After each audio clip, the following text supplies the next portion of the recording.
యేసుక్రీస్తు నామంలో ప్రతిరోజు దేవుని వాగ్దానం అనే కార్యక్రమానికి మిమ్మల్ని అందరినీ ప్రేమతో ఆహ్వానిస్తున్నాం. ఎలా ఉన్నారండి? అందరు బాగున్నారా?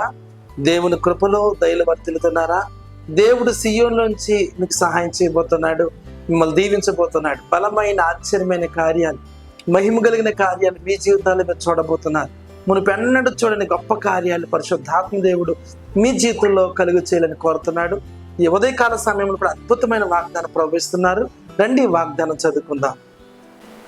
యెషయా గ్రంథము 41వ అధ్యాయము 10వ వచనం. నేను నిన్ను బలపరుతును, నీకు సహాయము చేయువాడను నేనే. హల్లెలూయా. అద్భుతమైన వాగ్దానం ఈ ఉదయకాల సమయంలో ఇస్తున్నారు. నేను నిన్ను బలపరుస్తాను, నీకు సహాయం చేయవాడు నేనే. దేని బిడ్డలారా, అనేక మంది దేవుని సహాయం కొరకు ఎదురు చూస్తున్నారు. కష్టాల్లో, కన్నీటిలో, వేదనలో బలహీనమైపోయి ఎందుకు నా జీవితం, ఏంటి నా బ్రతుకు, ఏంటి నా పిల్లలు అని ఒక ప్రశ్నతో చాలా మంది ఉదయకాల సమయంలో ఈ వాగ్దానం వింటున్నారు. చాలా మంది స్థలం లేక, ఇల్లు లేక, ఉండటానికి నివాసం లేక ఎంతో కష్టపడుతున్నారు. ప్రభు మీతో మాట్లాడుతున్నాడు ఈ ఉదయకాల సమయంలో. మీకు సహాయం చేయవాడు నేనే మిమ్మల్ని బలపరుస్తాను. ఈ లోకంలో నీ స్నేహితులు కానీ, నీ బంధువులు కానీ, నీ రక్త సంబంధులు ఎవరు నీకు సహాయం చేయరు, బలపరచరు. యేసయ్య ఒక్కడిని నేను ఆదుకోనగలిగిన దేవుడు. రక్షింప నేర్పినట్లు నా హస్తం కొరచకాలేదని వాగ్దానం ఇచ్చిన దేవుడు నిన్ను లేపబోతున్నాడు, బలపరచబోతున్నాడు. ఒకవేళ నువ్వు ఎలాంటి కష్టంలో పడిపోయి ఉన్నా కానీ ఆయన నిన్ను బలపరచబోతున్నాడట, నిన్ను లేవనెత్తబోతున్నాడు, నీకు సహాయం చేయబోతున్నాడు.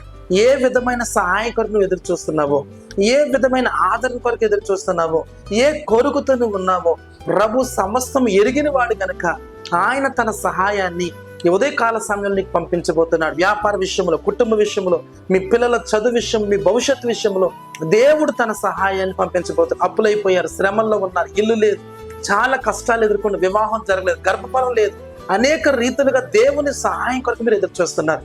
అందుకే ఉదయకాల సమయంలో ప్రభు మీతో మాట్లాడుతున్నాడు. నేను నిన్ను బలపరుస్తాను, అంతేకాదు నీకు సహాయం చేయవాడు నేనే.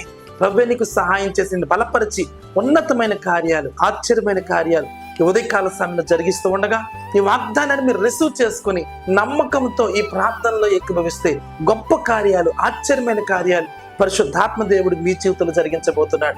ఎక్కడ ఉండి వాగ్దానం వింటున్నారు, మీ కన్నీరు తొడబోతున్నాడు, మీకు ఆదరణ కలగబోతున్నాయి, అద్భుతం జరగబోతున్నాయి. మునుపెన్నడూ చూడని రీతిలో దేవుని సహాయాన్ని మీరు పొందుకోబోతున్నారు. ఆయన బలపరచబోతుంది. ఇంతవరకు నేను ఎవరు బలపరిచేవారు లేరు. కృంగదీసేవారు ఉన్నారు, కన్నీరు కార్చేవారు చాలా మంది ఉన్నారు, నిన్ను వేదనకి గురి చేసేవారు చాలా మంది ఉన్నారు. కానీ ప్రభు నేను మిమ్మల్ని బలపరుస్తున్నాను, అంతేకాదు మీకు సహాయం చేయవాడిని. ఆయన బలపరుస్తాడు. అదే సమయంలో నీకు సహాయం చేసి నిన్ను ఉన్నతమైన స్థితిలోకి నడిపించడానికి దేవుడు సిద్ధంగా ఉన్నాడు. ప్రార్థన చేసుకుందాం. పరిశుద్ధము నమ్మకమైన తండ్రి, నీకు వందనాలు. ఎంతమంది ఉదయకాల సమయంలో వాగ్దానం విన్నారు. నేను నిన్ను బలపరుస్తాను, నీకు సహాయం చేయవాడు నేను అన్న ప్రభు.